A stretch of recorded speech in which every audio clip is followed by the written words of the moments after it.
Welcome to the wasteland.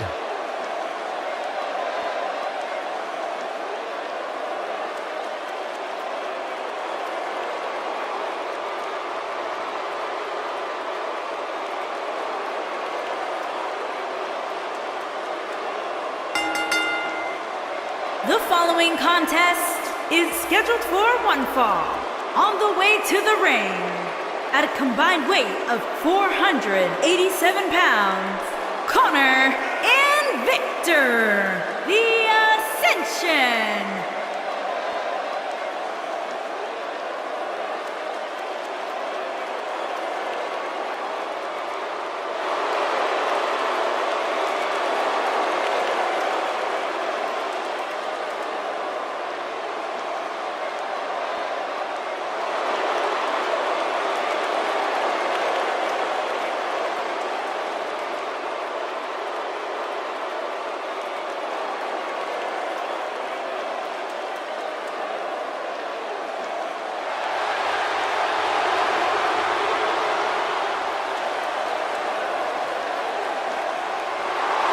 Top guy time.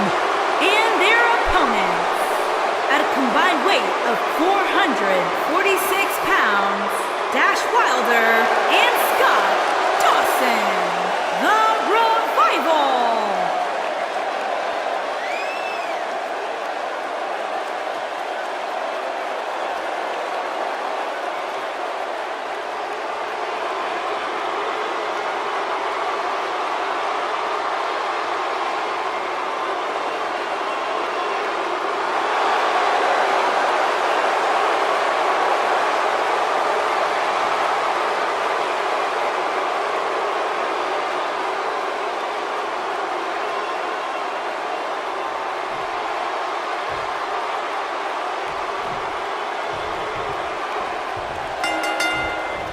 You know, when you see Dash Wilder compete in the ring, you're immediately taken back to WWE Hall of Fame names like Anderson, Wyndham, Mulligan, Valentine, and Race. Yeah, but Dash Wilder's old school in mentality only. When it comes to ability, he's as cutting edge as anybody.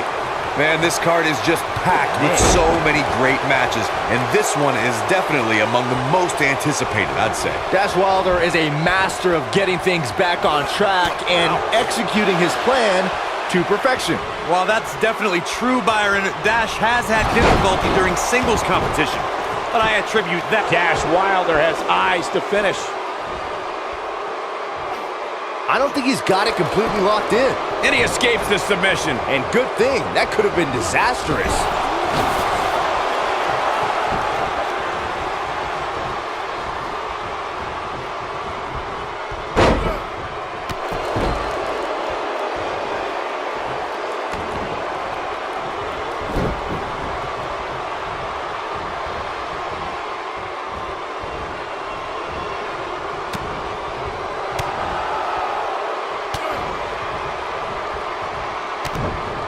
During the rivalry between the Hardy Boys and Cesaro and Sheamus over the Raw Tag Team Championship, the teams became very familiar with one another. In June of 2017, the teams met in a 2 out of 3 falls bout on Monday Night Raw.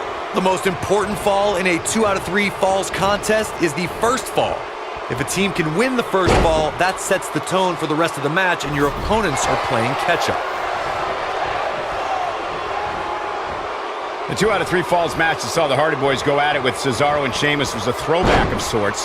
Throughout the 1960s and 70s, championship title defenses and grudge matches were often decided in the 2 out of 3 falls format.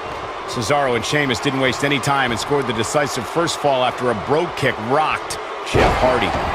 Cesaro and Sheamus wanted to continue their domination of Team Extreme, but the Hardys had other ideas as Matt tied things up at 1 fall apiece after a twist of fate on the Swiss Cyborg.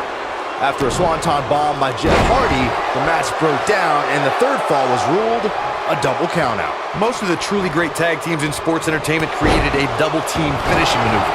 The spike pile driver from Anderson and Blanchard, the heart attack from the Hart Foundation, the rocker dropper from the Rockers, or the Doomsday device from the Road Warriors. A team needs to have a tag team finisher and be able to execute that finisher on all types of opponents. Corey, a few moments ago, you mentioned some of the great tag team finishing moves in sports entertainment history. Don't forget about the 3D from the Dudley Boys, or the double drop kick from the 2017 WWE Hall of Famers, the Rock and Roll Express. In tag team action, like in singles competition, once a duo nails their opponent with their finisher, that should signal the beginning of the end. It can take a long time for a tag team to decide on a double team finisher, but I agree. A team needs one, and it should be something that can be administered to any opponent. That's when a finishing move is truly effective. And since we're talking about tag teams, remember you and your partner have until the referee's 5 count to execute the move. In May of 2017, SmackDown Live saw an incredible women's tag team match when Charlotte Flair and Becky Lynch squared off against welcoming committee members Natalya and Carmella. The rivalry between these women got so intense that Naomi was in Flair and Lynch's corner, and Tamina was in Natalya and Carmella's corner. I think only a group as treacherous as the welcoming committee could bring Becky Lynch and Charlotte Flair back together. Natalya's power set the tone for the match and gave her team an advantage. That was until Carmella's overconfidence let the Irish lass kicker turn the tide and get back into the match. And then it was elementary from there for the Irish-born superstar. Naomi did an excellent job of making sure any quote-unquote committee nonsense cost her girls the match. Once Becky Lynch got Carmella locked in the disarmor, there was nothing for the Staten Island Princess to do but to tap out. And it didn't take long for that to happen.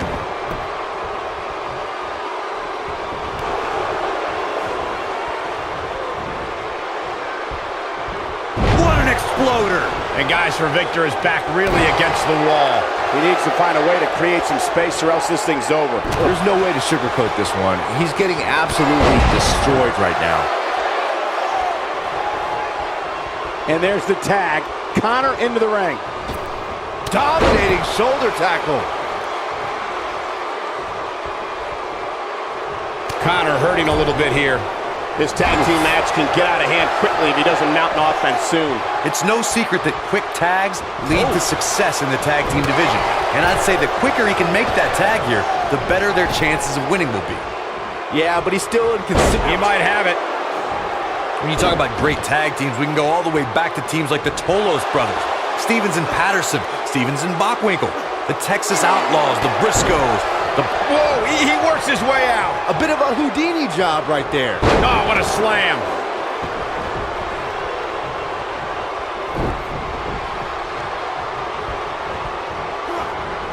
Beautiful technique. Knocked him right off his feet. Yeah, no kidding. Tag team competition dates back all the way to the early 1900s. Corey, you mentioned some of the classic duos from sports entertainment's incredible history. In today's WWE, the tag team scene has never been more competitive. I don't know who has the edge when it comes to talent, if it's Raw or SmackDown Live.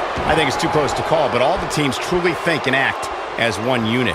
I agree, Michael. Teams such as the Usos, American Alpha, Anderson and Gallows, The New Day, the Hardy Boys, Cesaro and Sheamus. I could be here all day naming championship caliber teams. And when the tag team scene is that competitive, you don't know which team will be wearing the gold. As part of the Ascension, Connor destroyed any NXT superstar who moved. And I can speak to that as this monster and myself battled for the right to be #1 contender to the NXT Championship. But Connor doesn't walk alone. Ooh, nice Russian leg sweep. A lot has been endured by Connor, and he could be done very soon. Corey, you certainly have a history with Connor dating back to NXT. But in September of 2014, the WWE was introduced to Connor and his partner Victor. And together, they vowed to take all of WWE to the wasteland. The Ascension dominated NXT, and once in WWE, the destructive duo took aim at the New Age Outlaws, Tyson Kidd and Cesaro, the Lucha Dragons, and the legends from Dudleyville, the Dudley Boys. Ring rattling! Oh boy, he is rolling. Showing off some of his speed there.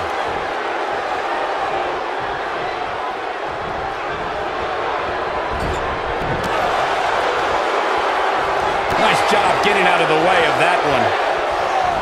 Ah, fireman's carry. Boom! Nasty backbreaker. Wilder looking in control here. Dash Wilder has to take advantage now. 2, 3. Now that's an impressive tag team victory. And here's another quick look at those superstars in action in a tag team battle. He really put on a great show.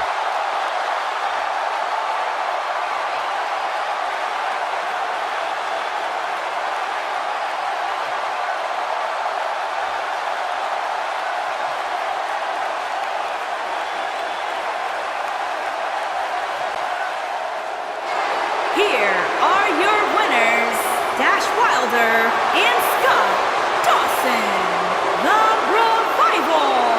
That's it for this tag team match, and what a thrilling match it was. That's a big win any day of the week, on any show, in any arena, Michael.